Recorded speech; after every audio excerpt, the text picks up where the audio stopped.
సమయంలో దేవుని యొక్క వాక్యంలో ఉండి ఈ మాటలు జ్ఞాపకం చేసుకుంటూ వద్దాం. ఉపవాస ప్రార్థనలో సంఘముగా మనం అందరం చేరి దేవుని సన్నిధిలోకి ఉపవాస ప్రార్థన చేయడానికి వచ్చిన మనం కొన్ని విషయాలు జ్ఞాపకం చేసుకుని వినేటటువంటి వాక్య వెలుగులో ప్రార్థన చేద్దాం. దేవుని వాక్యాన్ని చూసినట్టయితే రండి, మొదటి రాజుల గ్రంథము 21వ అధ్యాయం.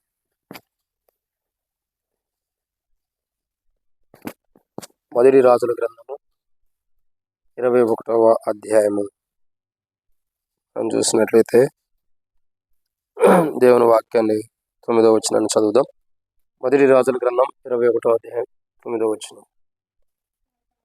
ఆ తాకిదిలో వ్రాయించినదేమనగా, ఉపవాస దినం జరగవాలని మీరు చాటించి నాబోతును జనుల ఎదుట నిలబెట్టి. కాబట్టి దేవుని వాక్యాన్ని చూసినట్లయితే ఉపవాస దినం అన్నది మనం చూస్తున్నాం. ఇక్కడ ఉపవాస దినం ఒకటి చాటించండి అని యెజబెలు ప్రజలతో చెబుతున్నటువంటి మాటను చూస్తున్నాం. ఇక్కడ గమనించాల్సిన విషయం ఏంటంటే, నాటి దినముల్లో ఉపవాస ప్రార్థన నేటి దినాల్లో కూడా అలాగే చేస్తున్నారు. నాటి దినముల్లో ఉపవాస ప్రార్థన ప్రజలు ఎలా చేస్తూ వచ్చారో, దేవునికి మహిమకరంగా కాకుండా దేవుని నామానికి అవమానకరంగా ఎలా చేస్తూ వచ్చారో నేటి దినాల్లో ప్రజలు కూడా అలాగే చేస్తున్నారు. ఎందుకంటే నాటి దినాల్లో ఉపవాస ప్రార్థన నేటి దినాల్లో కూడా కొనసాగుతుంది. అంటే అందరూ కలుసుమి కొందరు చేసినటువంటి ఉపవాస ప్రార్థన. మనం ఎక్కువ శాతం మంచి వైపు మనం ఉన్నాం, చెడు వైపే నిలవబట్టడానికి ఇష్టపడతాం, చెడునే ఎక్కువ నేర్చుకోవడానికి ఇష్టపడతాం. మీరు చూడండి, పుట్టిన పిల్లల్ని కానీ వాళ్ళు పెద్దోళ్ళు అయ్యేటప్పుడు వారిని మనము ఏదైనా బైబిల్ కంటత వాక్యాలు చదవమంటే చదవరు. అదే తాతను తిట్టరా అంటే, అమ్మమ్మని తిట్టరా అంటే నేర్పిస్తే తిడతారు లేదా? ఇప్పుడు మనం తిట్టమని నేర్పిస్తే తిడతారు లేదా? తిడతారు. అట్లా కాదురా వాక్యం చదవరంటే నేర్పిస్తే నేర్చుకుంటారా? ప్రజలు ఏంటంటే చెడుని ఎక్కువ నేర్చుకుంటారు, మంచిని తొందరగా నేర్చుకోవడానికి ఇష్టపడరు. కానీ మంచే ఎప్పటికైనా స్టాండర్డ్. చెడు అట్లా వచ్చి అట్లా వెళ్ళిపోయింది. చెడు అనేది శాశ్వతమైనది కాదు. అక్కడ ఈ లోకంలో సాతానుడు ఉన్నాడు, శాశ్వతమైన వాడా? ఎప్పుడూ కూడా సాతాను గురించి శాశ్వతమైన వాడు అని ఎక్కడ రాయబడలేదు నాకు తెలిసినంత వరకు. ఎక్కడైనా రాసిపడి ఉంటే నేను చదవలేదేమో. నాకు తెలిసి ఎక్కడ శాశ్వతమైన వాడని లేదు. ఎందుకంటే దేవుని గురించి ఉంది, శాశ్వతుడైన దేవుడు మనకు నివాస స్థలం అని. కాబట్టి దేవుని గురించి శాశ్వతుడు అని ఉంది, కానీ సాతాను గురించి శాశ్వతుడైన వాడని లేదు. ఎందుకు లేదంటే, సాతానుడితో ఒక రోజు యుద్ధం జరిగిన తర్వాత, సాతాను 1000 ఏళ్ళు బంధించబడిన తర్వాత మరలా దేవుడు వదిలేసినప్పుడు వాడు లేచి వచ్చి మరలా నూతన యెరూషలేమును పరిశుద్ధ పట్టణం చుట్టూ ఆవరించి ఆ పరిశుద్ధ పట్టణాన్ని అపవిత్రపరచడానికి చూసినప్పుడు దేవుని అగ్ని దిగి వచ్చి మరి సాతాన్ని దహించి వేసింది. అప్పుడు సాతానుడు కనీసం కనబడతానికి కూడా ఉండదు, ఇక బూడిదలాగా కూడా కనపడదు. ఎందుకంటే శాశ్వతమైన వాడు కాదు. కానీ మనం శాశ్వతం కాని వాటినే ఎక్కువగా ఇష్టపడతాం, వాటి మీద మక్కువ ఉంటుంది. పిల్లలకు కూడా మనం నీతి మార్గంలో మంచి మార్గంలో నడిపిస్తుంటే దాన్ని ఎక్కువ నేర్చుకోవాలి. చెడు చెప్తే చెడు మాటలు అంటేనే ఎక్కువ ఇష్టపడతారు. పెద్దవాళ్ళు కూడా అంతేలేండి, పెద్దవాళ్ళు కూడా జ్ఞానం ఉందనుకుంటాం, కానీ ఎవరైనా సరే, అందరు పెద్దోళ్ళు కాదు, చెడునే ఎక్కువ వైపు చూస్తాము, దాని గురించి ఆలోచన చేస్తాం మంచి కంటే కూడా.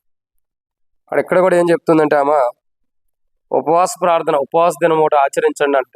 ఎందుకు ఉపవాస దినం? నా బోతుని చంపించడానికి. ఇప్పుడు ఈ ఉపవాస దినం దేవునికి ఇష్టమైందా? కానీ ప్రజలు ఏమంటున్నారు, చెడు చేయటానికి పెట్టబడిన ఉపవాస ప్రార్థనకి జై కొడుతున్నారు. కానీ మన పాపంను బట్టి మనం చచ్చిపోతే నరకానికి వెళ్తాం, మన పాపంను బట్టి మనకు తీర్పు ఉంది, మనం సరైన జీవితాన్ని జీవించకపోతే నష్టపోతామని ఎవరైనా భయపడుతున్నారా? భయం లేదు. ఇక చెడు వైపు మనుషులు ఎక్కువ ఉంటారు. ఇక్కడ ఉపవాస ప్రార్థన కూడా మంచి కొరకు కాదు, చెడు కొరకు. ఇక్కడ ఇదే కోణంలో దావీదు రాజు కూడా ఉపవాస ప్రార్థన చేశాడు. అంటే చెడు కొరకని కాదు స్వామి.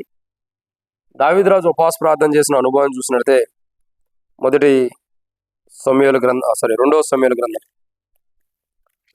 రెండవ సమూయేలు గ్రంథము 11వ అధ్యాయం 12వ అధ్యాయం 17వ వచనం. దావీదు ఉపవాసం నుండి లోపలికి పోయి రాత్రి అంతే నీలమే పడి ఉండగా బిడ్డ కొరకు దేవుని బతిమాలగా ఇంటిలో ఎన్నికైన వారు లేచి అతన్ని నేల నుండి లేవనెత్తుటకు వచ్చారు కానీ అతడు సమ్మతింపక వారితో కూడా భోజనము చేయకుండా. అంటే ఇక్కడ గమనించాల్సిన కోణం ఏంటంటే దేవుని వాక్యం చెప్పబడుతున్నమాట. అతడు భోజనం చేయమని ప్రజలు అతన్ని ఎంత ప్రేరేపించినా సమ్మతించాల. ఎందుకంటే ఉపవాసం ఉన్నాడు. దేని కొరకు ఉపవాసం ఉన్నాడు అని అంటే 2 సమూయేలు గ్రంథం 11వ అధ్యాయం చివరి వచనంలో 27వ వచనం రాయబడుతూ వచ్చింది. అంగలార్పు కాలము తీరిన తర్వాత దావీదు దూతలను పంపి ఆమెను తన నగరికి తెచ్చుకొనగా ఆమె అతనికి భార్య అయి అతని కొరకు కుమారుని కనెను. అయితే దావీదు చేసినది యెహోవా దృష్టికి దుష్కార్యముగా ఉంది. కాబట్టి ఇక్కడ దావీదు రాజు ఉపవాసం ఉంటున్నాడు. దేని కొరకు? బిడ్డ కొరకు. ఆ బిడ్డ ఎలాంటి వాడు అంటే దుష్కార్యం చేయటం ద్వారా పుట్టినటువంటి వాడు. ఎలాంటి వాడండి? దుష్కార్యం. ఇప్పుడు దావీదు రాజు ఏమనుకుంటున్నాడంటే నాతో ఒక ఆమె శయనించింది, పాపం చేసింది, తన భర్త అడ్డుకున్నాడు, తన భర్తను చంపేసాము, ఇప్పుడు ఎవరు నాకు అడ్లేరు కదా అని ఆమె అనుకోవచ్చు. പക്ഷെ దావీదు రాజు కూడా అనుకోవచ్చు, చెప్పలేము. చివరికి ఆమె తీసుకొచ్చి తన నగరంలో పెట్టుకుంటూ వచ్చాడు. కానీ భర్తను విడిచిపెట్టి వేరే వాళ్ళతో అక్రమ సంబంధం కలిగి ఉన్నటువంటి ఆమెని దేవుడు ఇష్టపడతల. ఆమె యొక్క జీవిత చరిత్ర, ఆమె వైఖరిని దేవుడు ఇష్టపడతల. ఎందుకంటే భర్త గురించి రాయబడుతూ వచ్చింది 12వ అధ్యాయంలో. నాతాన్ అనే ప్రవక్త అంటాడు, ఏమంటాడు? అయ్యా ఒక వ్యక్తికి ఒక యజమానుడు ఉన్నాడు, ఐశ్వర్యవంతుడు. అతడు చాలా గొర్రెలు ఉన్నాయి. అతను మార్గాన్ని వెళ్తా ఉండగా ఒక వ్యక్తి దగ్గర ఒక గొర్రె ఉంది. అది వాడి దగ్గర పెరుగుతూ ఉంది, ఒక కూతురు వలె పెరుగుతూ ఉంది. తన కౌగిట్లో ఉంటూ వచ్చింది. మార్గాన్ని వెళ్ళి ఐశ్వర్యవంతుడు ఆ గొర్రె మీదే మనసు పడింది, దాన్ని కావాలని తెచ్చుకున్నాడు. ఇప్పుడు ఏం చేయమంటావంటే అప్పుడు దావీదు రాజు అంటాడు, వాడు అసలు మరణానికి పాత్రుడు అంటాడు. ఆ తప్పు చేసిన వాడు నువ్వేనయ్యా అంటాడు. ఏమంటున్నాడు నాతాన్ అనే ప్రవక్త? ఆ తప్పు చేసిన వాడివి నువ్వే, ఎవడో కాదు. ఐశ్వర్యవంతుడు నువ్వే. గొర్రెల దొడ్లో ఉన్న నిన్ను తీసుకొచ్చి దేవుడు ఒక రాజ్య సింహాసనం ఇస్తే నువ్వు చేసిన పని ఇది. కానీ ఈ తప్పు కారకుడు నువ్వేనే చెప్పని దావీదు రాజుని చేస్తాడు. ఇక్కడ చూడండి, భర్తని విడిచిపెట్టి భార్య చేసిన తెగింపు అంటే మేలు కొరకు కాదండి, పాపం విషయం. అలాగే తాను కూడా చేసినటువంటి పాపం దేవుని దృష్టిలో ఉండిపోయింది. ఆ శాపము పిల్లల మీదకి వస్తుంది. మనం అనుకుంటాం ఇదేంటి ఎట్లా జరుగుతుంది, అదేంటి ఎట్లా జరుగుతుంది. మనం చేసిన పాపం ఉంది. భర్తకు అన్యాయం చేసింది కానీ, భార్యకు అన్యాయం చేసిన పాపం కానీ ఉంది. దాన్ని బట్టి ఏమవుతుందంటే మన జీవితాల్లో దేవుడు ఆ చేసిన అన్యాయమును లెక్కగట్టాడు. అన్యాయమును లెక్కగట్టాడు కాబట్టి మన జీవితాల్లో దేవుడు ఏది చేయటానికి కూడా ఇష్టపడుతుంది, కానీ ఇక్కడ గమనించాల్సిన కోణం ఏంటంటే దావీదు రాజు యొక్క జీవితంలో ఆ బిడ్డ కొరకు ఉపవాసం ఉండి ప్రార్థన చేస్తున్నాడు, ప్రయోజనం లేదు. నాటి దినముల్లో ప్రజలు ఎలా దేవుని దృష్టిలో దుష్కార్యం చేసి ఉపవాస ప్రార్థన చేసాడో దావీదు రాజు, అలాగే నేటి దినాల్లో ప్రజలు కూడా అలాగే చేస్తున్నారు. ఉపవాస ప్రార్థన చేస్తున్నామంటే యెహోషువ కూడా అంటాడు, రేపటికి మిమ్మల్ని మీరు పరిశుద్ధపరచుకున్నది, రేపు మీ పక్షమున దేవుడు గొప్ప కార్యం చేయబోతున్నాడు. దేవుడు ఒక కార్యం చేయాలంటే, మనం చేసిన ప్రార్థన దేవుడు వినాలంటే మనం పరిశుద్ధంగా ఉండాలి. రెండోదిగా చూసినట్టయితే యాకోబు కూడా అంటాడు, లేచి మనం బేతేలుకు వెళుదాము, అక్కడ నా శ్రమ దినమున నాతో మాట్లాడిన దేవునికి బలిపీఠం కడదామంటాడు. అంతకుముందు అంటాడు మిమ్మల్ని మీరు సూచపరచుకునేది అంటాడు. అంటే ఇక్కడ శుభ్రపరచబట్టం అన్నది ఇంపార్టెంట్. దావీదు రాజు దుష్కార్యం చేశాడు, కానీ పశ్చాత్తాపడ్డా? దాని విషయంలో పడ్డా? సరిగ్గా చెప్పండి, పెద్దగా చెవిటూ మరి మోగోళ్ళలాగా మాట్లాడదు. పశ్చాత్తాపడ్డా లేదా? పడలేదా? ఇరాక ప్రార్థన చేశాడు, పశ్చాత్తాపడ్డాడు. ఎప్పుడు పశ్చాత్తాపడ్డాడు? దేవుడు మాట్లాడితే. మరి చేసిన దానికి మొదట పశ్చాత్తాపడ్డా? దేవుడు మాట్లాడిన తర్వాత పశ్చాత్తాపం ఏంటి? మొదటే పశ్చాత్తాపడాలి కదా చేసిన తప్పుకి, కానీ పశ్చాత్తాపడ్డా? లేదు. దావీదు రాజు పశ్చాత్తాపడలా, దేవుని దృష్టిలో దుష్కార్యం చేశాడు. అది అలాగే ఉండిపోయింది. తర్వాత దేవుడు మాట్లాడినప్పుడు ఏదో సరిదిద్దుకున్నట్టు ఉన్నాడు, కానీ ఆ నిజమైన పశ్చాత్తాపం అన్నది దేవుని దృష్టిలో కనబడలేదు. కాబట్టి ఆ బిడ్డని దేవుడు ఏం చేశాడు? ఒత్తాడు. ఆ విషయం ఏంటంటే, ఇక ఆమె భర్తను విడిచిపెట్టి చేసిందా, ఈయన భార్య విడిచిపెట్టి చేశారన్న తర్వాత ఆప్షన్. ఏదైతే దేవుని దృష్టిలో దుష్కార్యం చేశాడు, జీవితంలో దుష్కార్యం చేసి ప్రార్థన చేస్తే దేవుడు వినడు. అసలు దుష్కార్యం అంటే అర్థం ఏంటి? దుష్కార్యం అంటే ఏంటి? దుష్కార్యం అంటే ఏంటో చెప్పండి. మంచి కార్యాలు చెడగొట్టడం. ఇంకా మనకేంటంటే తెలిసినట్టు ఉంటాం, తెలిసినా కానీ చెప్పం. అదే కదా. దుష్కార్యం అంటే అర్థం ఏంటంటే దేవుడు చూచినప్పుడు అది చెడ్డగా ఉంటామని అర్థం. దేవుడు చూచినప్పుడు, మనం చేసిన పనిని దేవుడు చూసినప్పుడు అది చెడ్డగా ఉందనుక అది దుష్కార్యం. ఇప్పుడు దావీదు రాజుని దేవుడు చూశాడు. దావీదు రాజు ఎలా ఉంటాడు? దుష్కార్యం చేసిన వాడు ఉంటాడు. అదే కదా రెండో సమయాల గ్రంథం 11వ అధ్యాయం చివరి వచనంలో చివరిలో రాయబడుతూ వచ్చింది. అయితే దావీదు చేసినది యెహోవా దృష్టికి దుష్కార్యం అంటే చెడ్డ పనిగా ఉంది. దేవుడు దావీదు రాజును చూసినప్పుడు అతడు దుష్కార్యం చేసిన వాడుకుంటాడు, అంటే చెడ్డ పని చేసిన వాడుకుంటాడు. నువ్వు చెడ్డ పనులు చేసి వచ్చి దేవుని దగ్గరకు వచ్చి ప్రార్థన చేస్తే దేవుడు వినడు. లోకంలో చేయాల్సిన చెడ్డ పనులన్నీ చేస్తాం, కానీ మనమే పవిత్రులుగా ఉన్నట్టు కనబడతాం. దేవుడు వింటాడు ప్రార్థన? వినటానికి ఇష్టపడ్డాం. మనం చెడ్డ కార్యాలు చేసి, దుష్కార్యములు చేసి దేవుని దగ్గరకు వచ్చి ప్రార్థన చేస్తే దేవుడు వినడు. అదే దావీదు రాజు యొక్క అనుభవం కూడా. పశ్చాత్తాపడ్డాడు, కానీ అది దేవుని దృష్టిలో మొదటే దేవుడు మాట్లాడుకుని చేసిన తప్పుల విషయమే పశ్చాత్తాపడినట్టు అది వేరుగుండే.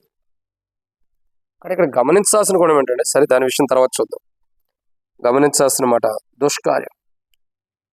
నాటి దినముల్లో ప్రజలు దుష్కార్యం చేసి మళ్ళీ ఉపవాసం ఉంటున్నారు. ఉపవాసం ప్రార్థన చేస్తున్నారు, ప్రయోజనం లేదు. నేటి దినాల్లో కూడా ప్రజలు దుష్కార్యం చేసి ఉపవాసం ప్రార్థన చేస్తున్నారు. అందుకే మనం ప్రార్థన చేసిన దేవుడు వెంటలా. దుష్కార్యం అంటే దేవుడు మనం చేసిన పని చూసినప్పుడు అది చెడ్డగా ఉంది, అదే దుష్కార్యం అంటే.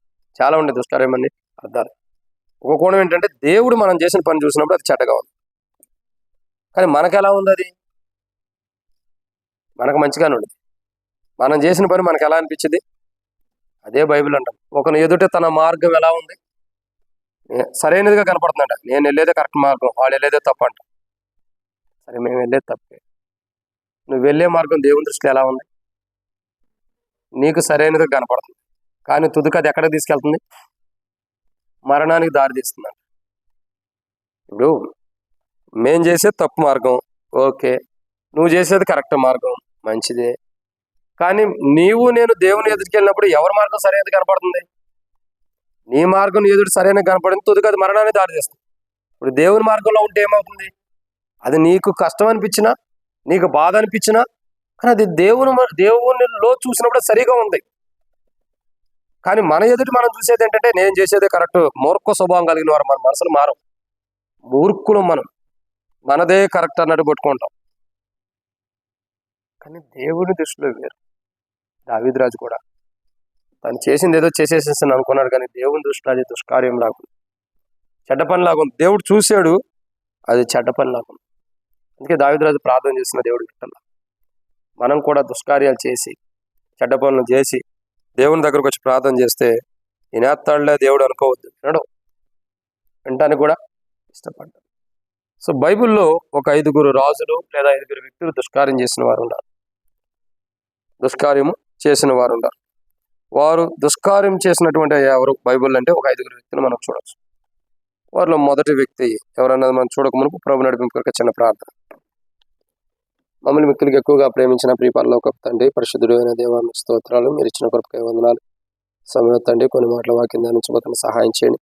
దాసుడు కానీ నిజమానుడు వైపు చూస్తున్నట్టు, దాసురాలు కానీ నిజమానుడు వైపు చూస్తున్నట్టు, మా కళ్ళు మీ వైపు వీక్షిస్తున్న మీద సహాయం గురించి మహిమ పొందండి. దయచేసి నీ ప్రజల పక్షాన్ని నీకున్న దయ చొప్పున దయతను జ్ఞాపకం చేసుకుని నాతో మాత్రం మీరు మాట్లాడండి ప్రభావ. ఈరోజు ఈ వాక్యం అంతా దీవించండి. దావీదు రాజు మీ దృష్టిలో చూసినప్పుడు, మీరు చూచినప్పుడు దావీదు రాజుని ఎలా దుష్కార్యం చేసిన వాడు ఉన్నాడు, మేము కూడా అలాంటి అనుభవం ఉన్నాం ప్రభావ. అలాంటి అనుభవం కలిగి మేము ప్రార్థించినప్పుడు మా ప్రార్థన వినరు కాబట్టి అనుభవాల నుండి మేము బయటకు వచ్చి ప్రభావ మీ సన్నిధిలో పరిశుద్ధత కలిగి యథార్థమైన జీవితం మేము జీవించడం సహాయం చేయమని వాక్యం ద్వారా నాతో మాతో మీరు మాట్లాడారు. శత్రు సిగ్గు మీకు మహిమ తెచ్చుకోమని వచ్చిన పిల్లలందరూ స్తోత్రం. రావాల్సిన వారిని త్వరపడి తీసుకురండి. మధ్య మార్గంలో ఉండే వారు సకాలం నడిపించండి. ఎవరికెట్టి అపాయాలకి జరగకుండా సహాయం చేసి ముందున్న సమయం ఎంతో దీవించమని పరిచర్య ఎంతో దీవించి నాతో మాట్లాడక తెచ్చమని యేసు ప్రభు నామములో ప్రార్థన చేస్తున్నాను తండ్రి. కాబట్టి దేవుని వాక్యాన్ని చూస్తుంటే ప్రియులారా, దుష్కార్యం చేసిన వారు అంటే చెడ్డ పనులు చేసిన వారు బైబిల్లో ఒక 5 ఉన్నారు. వీళ్ళు ఎవరంటే గొప్ప గొప్ప ప్రాధాన్యత కలిగిన వాళ్ళు, చిన్న చెత్తకోళ్ళు కాదు, గొప్ప గొప్ప వాళ్ళు. ఓ మాటలో చెప్పాలంటే మన జీవితంలో ఎన్నో సంవత్సరాల నుంచి నేను రక్షించబడ్డా, మారుమూసి పొందా, బాప్తిసం తీసుకున్నానని పొగడ్తలకు చెప్పుకునే క్రైస్తవులు కొంతమంది ఉంటారు. నేను 20 ఏళ్ల క్రితం రక్షించబడ్డా, 30 ఏళ్ల క్రితం రక్షించబడ్డా, 40 ఏళ్ల క్రితం రక్షించబడ్డా, 50 ఏళ్ల క్రితం రక్షించబడ్డా. అవును, ఏళ్ల క్రితమే రక్షించబడ్డా, సంవత్సరాల క్రితం కాదు. ఇక్కడ చాలా మంది చెప్పేవాళ్ళు ఉంటారు. అలాంటి వాళ్ళు ఇలా ఇక్కడ ఉన్నారు. కొంతమంది చెప్పుకుంటున్నారు కానీ జీవితంలో మార్పు లేదు. మన జీవితాలు కూడా అంతే.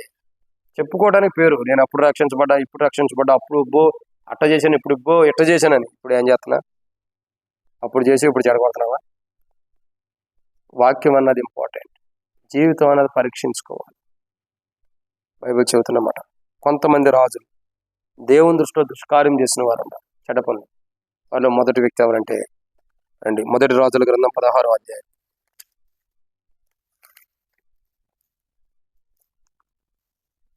మొదటి రాజుల గ్రంథం 16వ అధ్యాయం 25వ వచనం. మొదటి రాజుల గ్రంథం 16వ అధ్యాయం 25వ వచనం.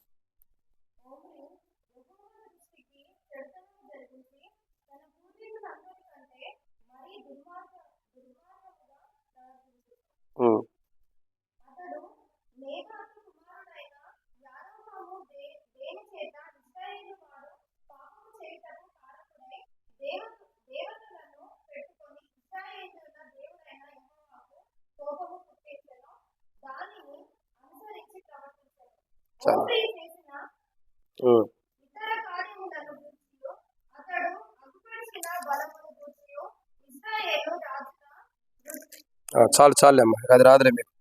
ఇక్కడ దేవుని వాక్యాన్ని చూసినట్టే మొదటి కోణం దుష్కార్యము అంటే, దుష్కార్యం అంటే చెడ్డ పని. దేవుడు చూసినప్పుడు అది, మనం చేసిన పని దేవుడు చూసినప్పుడు అది చెడ్డగా ఉందని అర్థం. సో ఇప్పుడు చూడండి, దేవుడు భూమిని సృష్టించాడు. అది చూడగా అది ఎలా ఉంది? భూమి నిరాకారంగా ఉన్న భూమిని దేవుడు సమకూర్చినప్పుడు ఎలా ఉంది? బాగుంది కదా.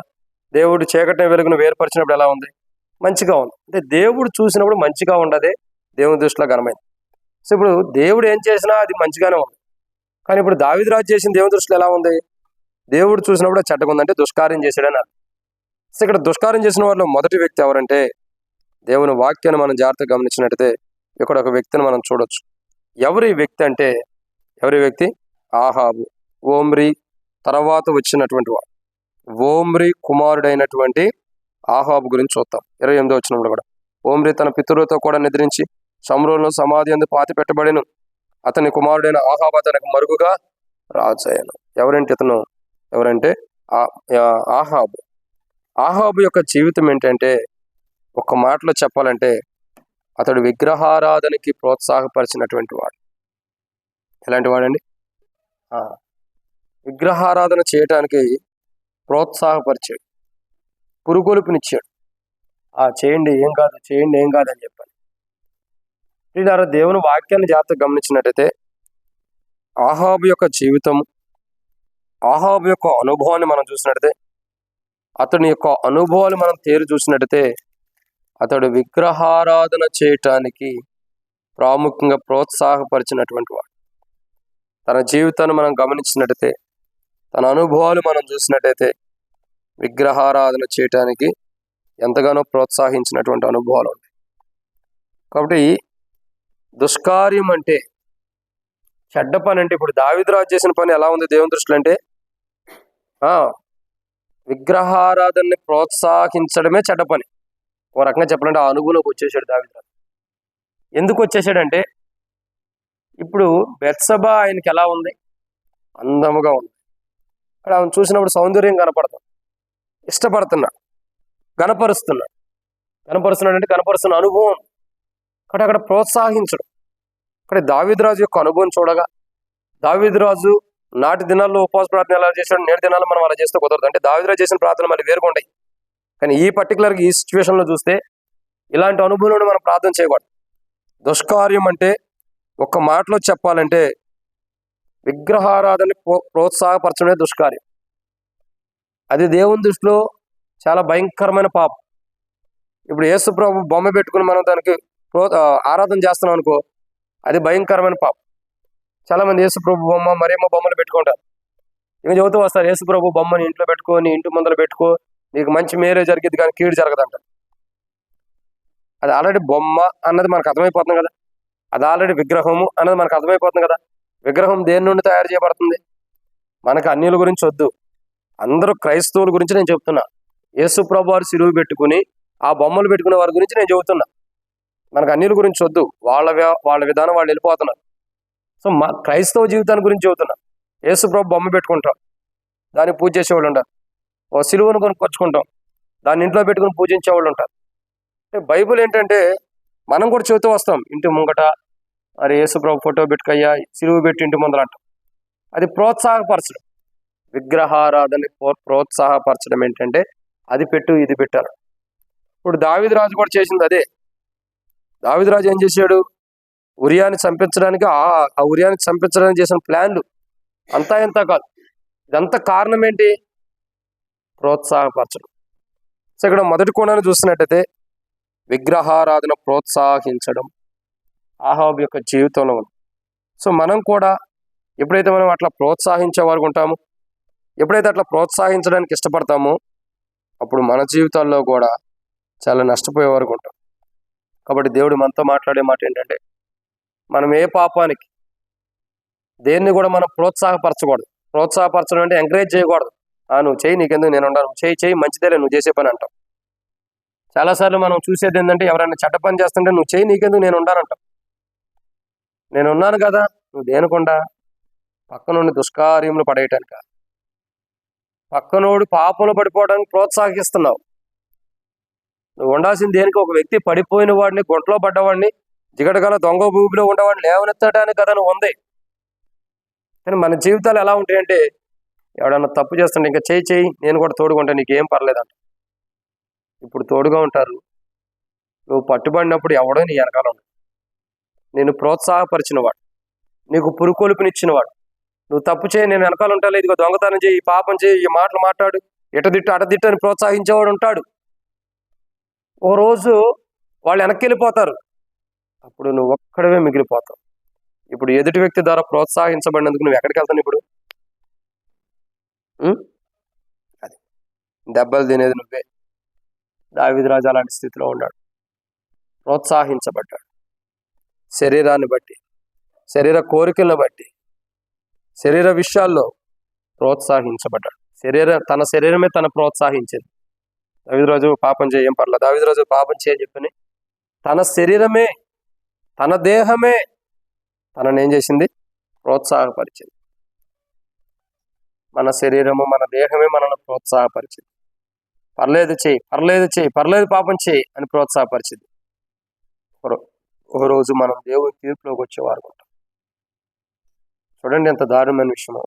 అందుకే ఆత్మకి శరీరమునకు ఎప్పుడూ కూడా యుద్ధమే ఉండేది, ఐక్యత ఉండదు. ఆత్మీయ జీవితానికి శరీరానికి రెండింటికి ఎప్పుడు యుద్ధాలే జరుగుతాయి. రెండు ఎక్కడ ఉంటున్నాయి? మళ్ళీ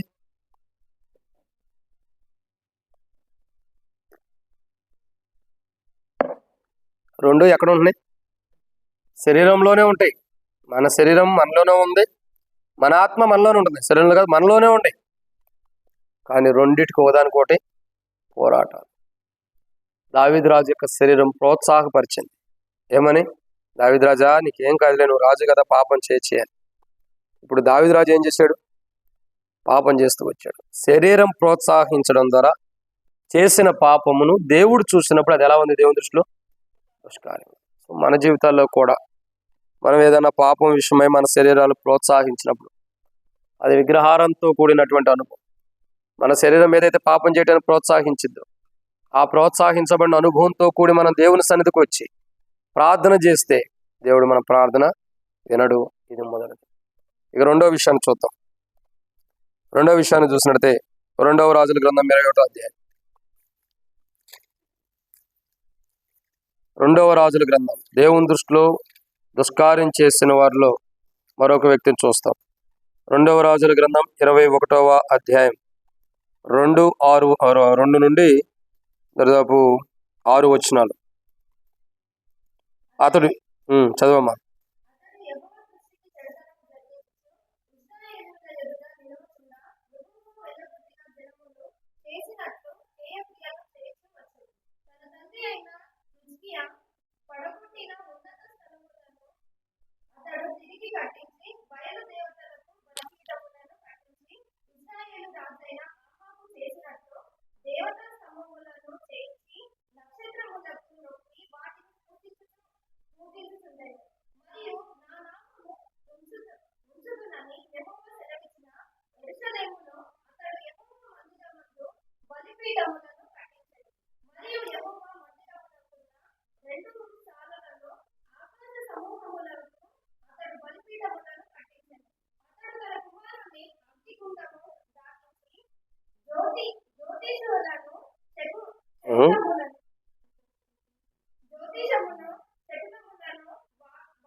ఇక్కడ గమనించాల్సిన కోణం ఏంటంటే దేవుని వాక్యం అంటుంది.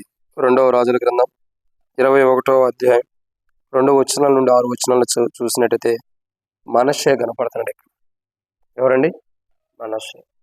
మనష్షే యొక్క జీవితాన్ని మనం చూసినట్టయితే, మనష్షే యొక్క అనుభవాన్ని మనం చూసినట్టయితే అతని గురించి రాయబడుతూ వచ్చింది. అతడు చేసిన పని ఏంటో తెలుసా?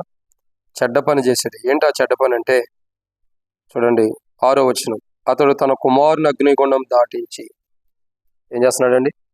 అగ్నిగుండం దాటిస్తున్నాడు. అంటే మనష్షే యొక్క అనుభవం ఏంటంటే తన కుమారుణ్ణి అగ్నిగుండం దాటిస్తున్నాడు.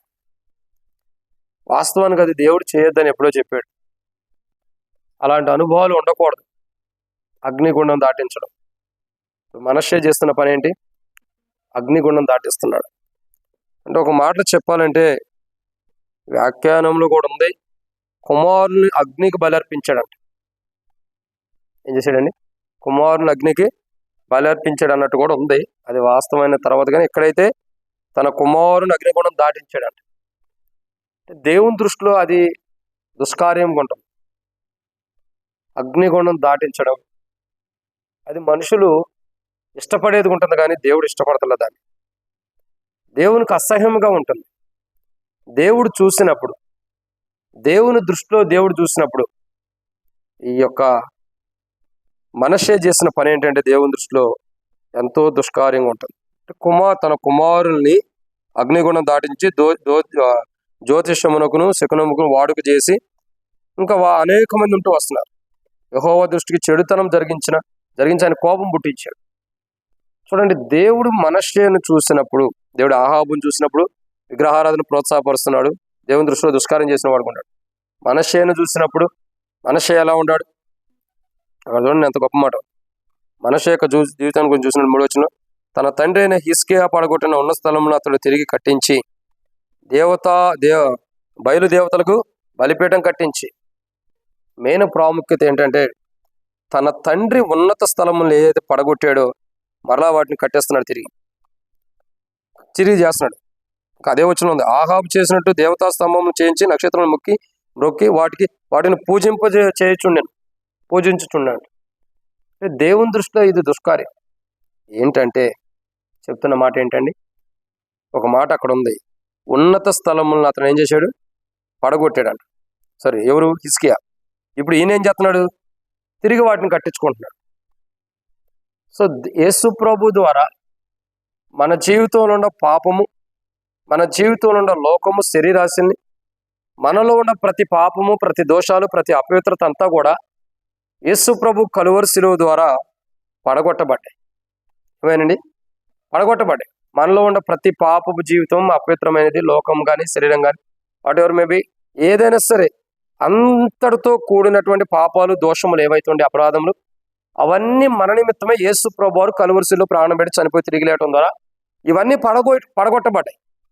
అంతేగా ఉంది యెషయా గ్రంథం 53 అధ్యాయంలో, మన అతిక్రమణ క్రియను బట్టి అతను గాయపరచబడిను, మన దోషములు బట్టి అతను నల్లగొట్టబడిను, మన సమాధానార్థమైన శిక్ష అతని మీద పడిను, అతడు పొందిన దెబ్బల చేత మనకి, అంటే మన పాపాలకి విడుదల, మన దోషాలకు విముక్తి, మన అపరాధములకు మరి గొప్ప విడుదల ఎక్కడి నుంచి వచ్చిందంటే యేసు ప్రభు ద్వారానే.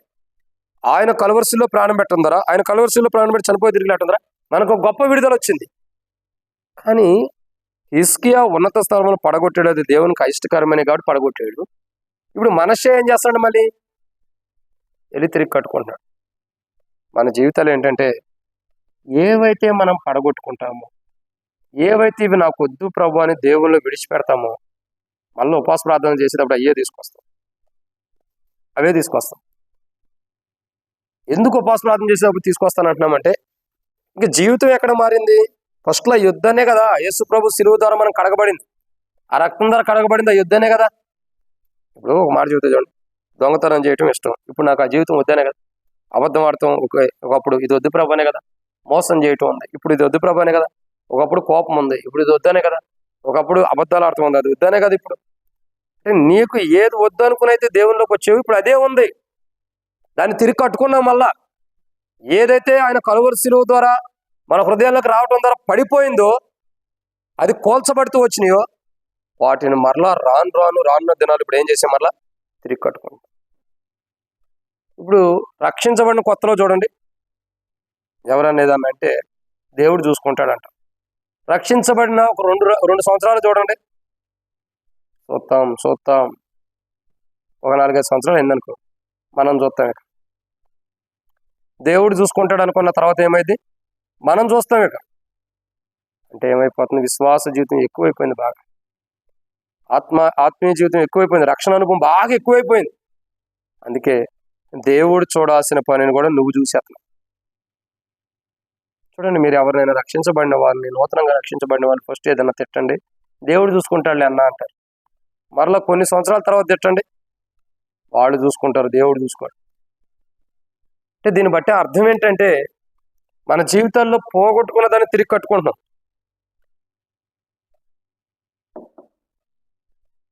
ఏదైతే మనం వద్దనుకుని పడేసుకున్నామో, ఏదైతే ఇది నాకు వద్దని పడగొట్టుకుంటూ వచ్చామో, ఏది నాకు అవసరం లేదని పడగొట్టుకుంటూ వచ్చామో, వాటిని మరలా ఏం చేస్తున్నాం? మనం తిరిగి కట్టుకుంటున్నాం.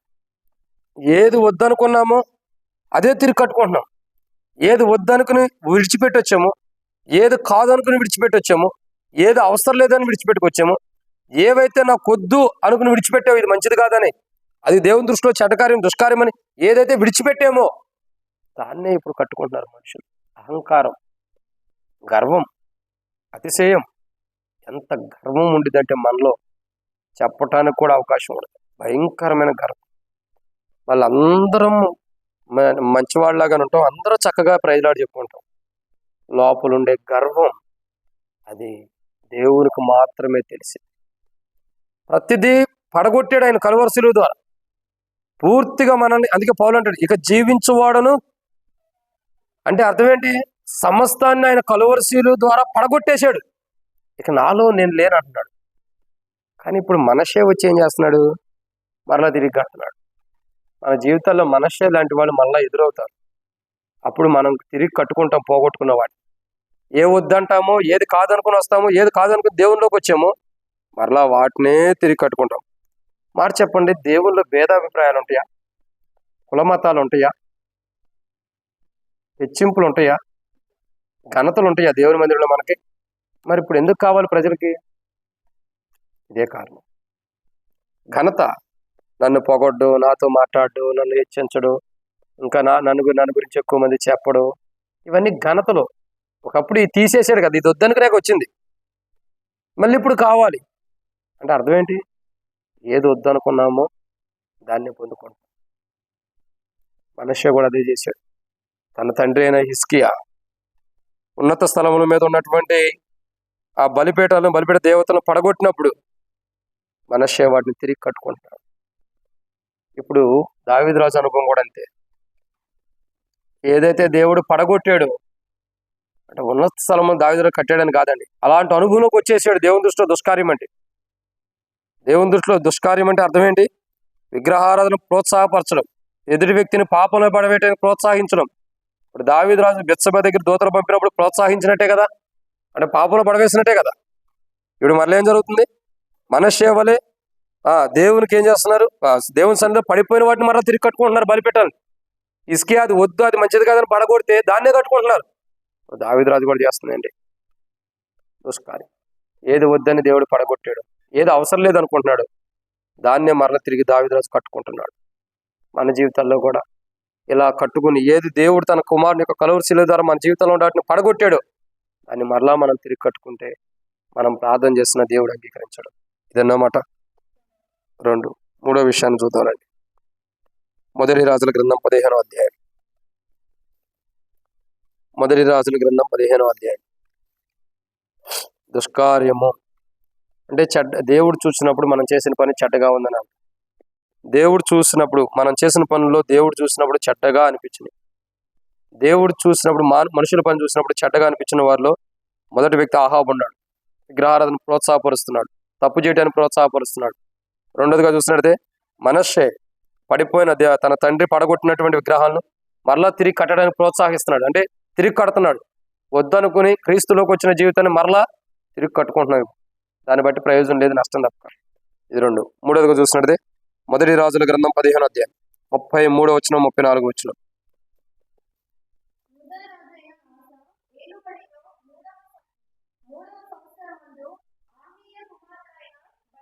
బహేష కాదమ్మా, బహేష ఉంది అక్కడ. బహేష అదేనా? అది మన చదువు ఎంత బాగుంది. చదువమ్మా, చదువు. నవ్వాక, బైబిల్ చదివేటప్పుడు నవ్వులు ఉండకూడదు.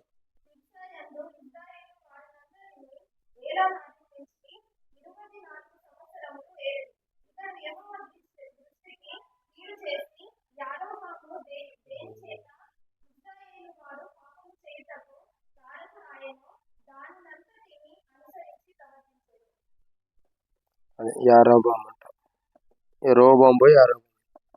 సరే, ఏదో ఒకటిలేండి. కాబట్టి ఇక్కడ బయేషా గురించి మనం చూస్తున్నాం.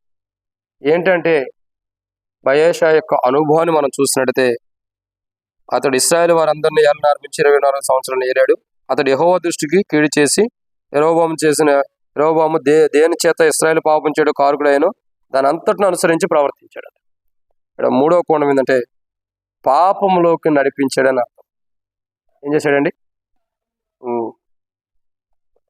ప్రజలు దాన్ని అనుసరించేటట్టు చేస్తున్నాడంటే అర్థం ఏంటి? పాపంలోనికి నడిపించాడు.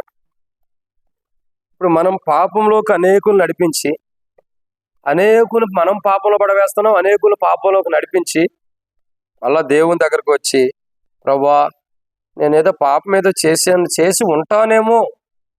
మరి మనం చేసే ప్రార్థన ఏంటి తెలుసండి? నేను ఇలా తప్పు చేసుంటే, నేను ఇలా పాపం చేసుంటే, నేను ఇలా పొరపాటు చేసుంటే క్షమించు ప్రభువా అంటే సంఘంలో ఒప్పుకోవడానికి సిగ్గు. నువ్వు చేసిన తప్పుని ఒప్పుకునేదేంటి? చేసి ఉంటే దేవుడు పరీక్షించుకోవాలక నువ్వు ఎక్కడ పాపం చేసేవాళ్ళు. అక్కడ గమనించాల్సిన కోణం ఏంటంటే పాపంలోనికి నడిపించాడు. బయేషా అనే వ్యక్తి ఏం చేశాడు? పాపంలోనికి నడిపించాడు. ప్రజలను పాపంలోకి నడిపించేసిన అనుభవంలో ఉంది. ఇలా పాపంలోకి నడిపించిన అంటే దేవుని దృష్టిలో దుష్కార్యం అంటే ఇదే. దేవుడు చూసినప్పుడు, బయేషాను చూసినప్పుడు అతడు చెడ్డవాడుగా కనపడుతున్నాడు. దేవుడు చూసినప్పుడు తన జీవితం చెడ్డగా ఉందంటే దుష్కార్యం చేసిన వాడుకు ఉన్నాడు.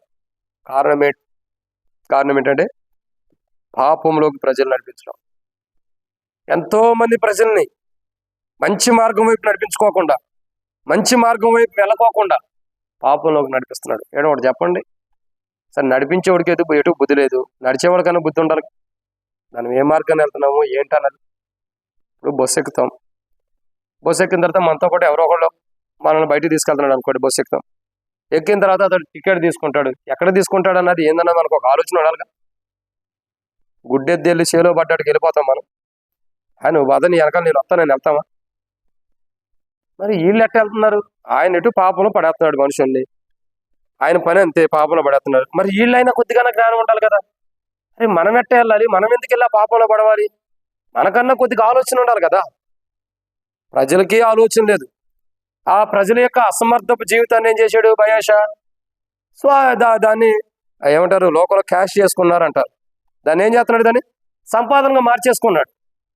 సంపాదన అని కదా, తనకు మేలుకరంగా మార్చేసుకున్నాడు.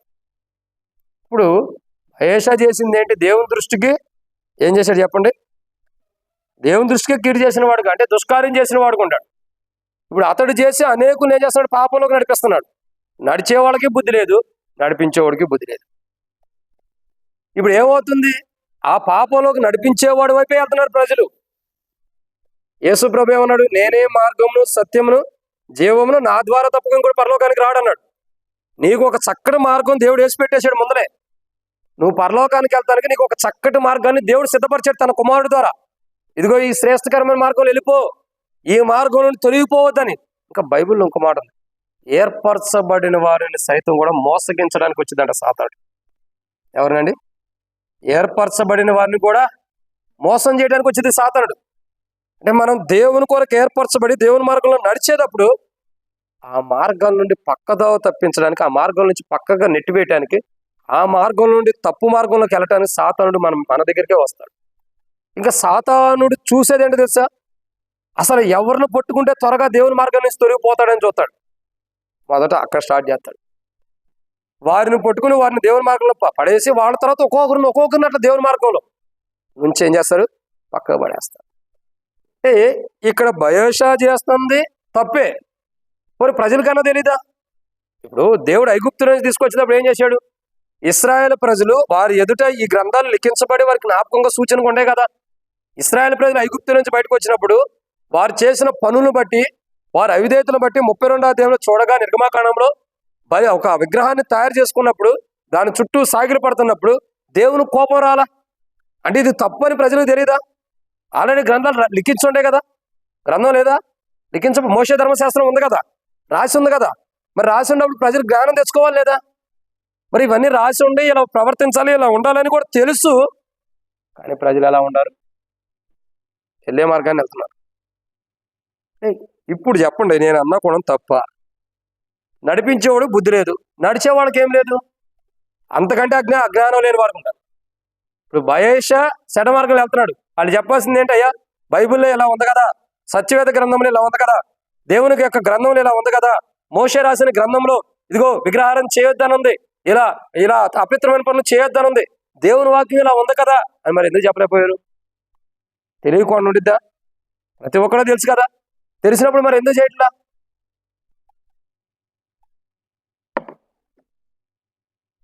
ఎందుకు చేయలేదు తెలుసా? ప్రజలు ఎందుకు చెప్పలేదు తెలుసా? ఈయనంటే వాళ్ళకి ఇష్టం, వాళ్ళంటే ఈయనకి ఇష్టం. ఒకరంటే ఒకరికి ఇష్టం, ఒకరంటే ఒకరికి విడదీయలేనంత బంధం ఉంది కాబట్టి ఇప్పుడు ఆయన చెప్పిన మార్గంలో వీళ్ళు వెళ్ళి పాపంలో పడిపోతున్నారు. నిజంగా ఒక మాట చెప్పండి, ఎవడో వచ్చి నీ దగ్గరకు వచ్చి అమ్మా ఇది మంచిది అయ్యా ఇది మంచిది అంటే అది మంచిదో కాదు ఆలోచించుకోవాలి. గుడ్డే తెలిసి చేలో పడ్డాడు వెళ్ళిపోతావా? కళ్ళు లేని ఎద్దు చేలో పడిందంట, చేలోకి వెళ్ళింది, దానికి దారి తెలియట్లా, గట్టెట్టుందో తెలియట్లా, మొత్తం చేను మొత్తం దొక్కేసేసింది. అట్లా అయిపోయింది ప్రజల జీవితాలు కూడా. నీకు మార్గం తెలీదా? దేవుడు మంచి కంటి చూపునిచ్చాడు కదా, మంచి అనుభవాన్ని పెట్టాడు కదా, మార్గం తెలీదా? సరే అతడు ఏ మార్గంలో వెళ్తున్నాడు? అతడు చేసిన తప్పే దేవుని దృష్టిలో. దేవుడు అతను చూసినప్పుడు అతడు చేసిన దేవుని దృష్టిలో దుష్కార్యంగా ఉంది, ప్రజలు పాపంలో పడవేస్తున్నాడు, పాపంలోకి నడిపిస్తున్నాడు. మరి నడిచేవాడు కన్నా జ్ఞానం ఉండాలి కదా. మనం ఎట్టెళ్తామని వీళ్ళు కూడా అదే పాపంలో నడిచారు. అందుకే దావీదు రాజు కూడా చేసింది అది. తాను పాపం చేయాలన్న ఆలోచన తనలోకి వచ్చింది. బెత్షెబాను కూడా తనతో పాటు పాపం చేయడానికి పాపంలోకి నడిపించాడు. తానకి పాపం చేయాలన్న ఆలోచన వచ్చింది, తనతో పాటు బెత్షెబాను కూడా పాపంలోకి నడిపించాడు. ఇప్పుడు నష్టపోయింది ఎవరు? బెత్షెబా భర్తను కోల్పోయింది. తాను చేసిన ఒక దారుణమైన పనికి ఒకరితో ఉండి, ఒక భర్తతో కట్టుబడి, ఒక భర్తతో ఒక పురుషుడితో ప్రమాణం చేయబడినటువంటి స్త్రీ ఆ ప్రమాణం నుండి తొలగిపోయి వేరే వాడితో అక్రమ సంబంధం కలిగి. ఇప్పుడు దావీదు రాజుతో అక్రమ సంబంధం ద్వారా ఏమైంది? ఆమె చేసిన పాపం, తానేటి పాపం చేసింది. ఇప్పుడు ఏమైంది? తన భర్త మరణానికి కూడా ఇండైరెక్ట్గా డైరెక్ట్గా ఏమే కారణం. మరి దావీదురాజు కూడా కారణమయ్యాడు. వీరిద్దరిని బట్టి పుట్టిన బిడ్డకేమైంది మరి చూడండి. ఒక వ్యక్తి తన భర్త మరణానికి తాను కారణమైంది, తనకు పుట్టిన కుమారుని బట్టి కుమారుడు చనిపోవడానికి కూడా ఏమే కారణమైంది. మరి ఇంకా ప్రయోజనం ఏముంది? అందుకే ఎప్పుడూ కూడా అజ్ఞానుల వరే ఉండకూడదు. ఏర్పరచబడిన వారిని సైతం కూడా సాతాను మోసగించబోతున్నాడు, మోసం చేయబోతున్నాడు. ఏర్పరచబడిన వారిని కూడా సాతాడు. ఎందుకంటే వారు దేవుని రాజ్యానికి వెళ్ళకూడదు, వారు దేవుని రాజ్యాన్ని ఉండకూడదని మోసం చేయడానికి ఉన్నాడు. బయెషా కూడా అదే చేస్తున్నాడు. ఏం చేస్తున్నాడు? దేవుని ప్రజల్ని పాపంలోనికి నడిపిస్తున్నాడు. ఆయన నడిపిస్తున్నాడు, వీళ్ళు నడుస్తున్నారు. ఆయన నడిపించిన మార్గంలోనే వీళ్ళు వెళ్తున్నారు. వీళ్ళకంటూ ఓ మార్గంలో వెళ్తాం లేదు. యేసు ప్రభువు మనం ఎటు మార్గంలో నడవలేమనే కాక మనకు ఒక మార్గాన్ని వేసింది. ఏ మార్గంలో వెళ్ళాలో చెప్పడానికే మనకు ఒక మార్గం వేసింది. పరలోక రాజ్యానికి వెళ్తానికి ఒక మార్గం ఆయన చూపించాడు కదా. మనం ఆ మార్గాల కంటే కూడా మనుషులు వేసే మార్గాల వైపు ఎక్కువ చూస్తాం. తద్వారా మనుషులు వేసిన మార్గం ఏమైంది? ఒకరోజు నువ్వు నష్టపోవడానికి తప్ప ప్రయోజనం లేదు. ఆహాబు విగ్రహారాధన ప్రోత్సాహపరిచాడు పాపాన్ని. ఏమైంది? ప్రజలు నష్టపోయారు.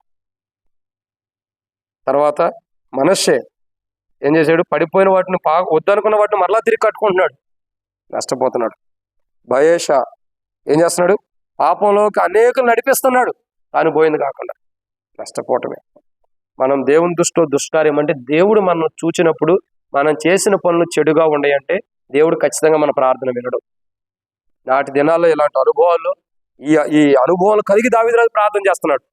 దేవుడు ఎనలా అంటే ఈ దేవుని దృష్టిలో దుష్కార్యం అంటే ఎన్నో అనుభవాలు ఉన్నాయని అర్థం. దేవుడు ఎనలా మన ప్రార్థన కూడా దేవుడు వినడు. ఇదన్నమాట. 3. 4వ విషయం చూడండి.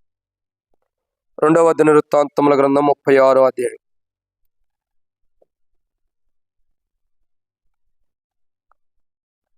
2వ దినవృత్తాంతముల గ్రంథం 36వ అధ్యాయం 12-13 వచనాలు.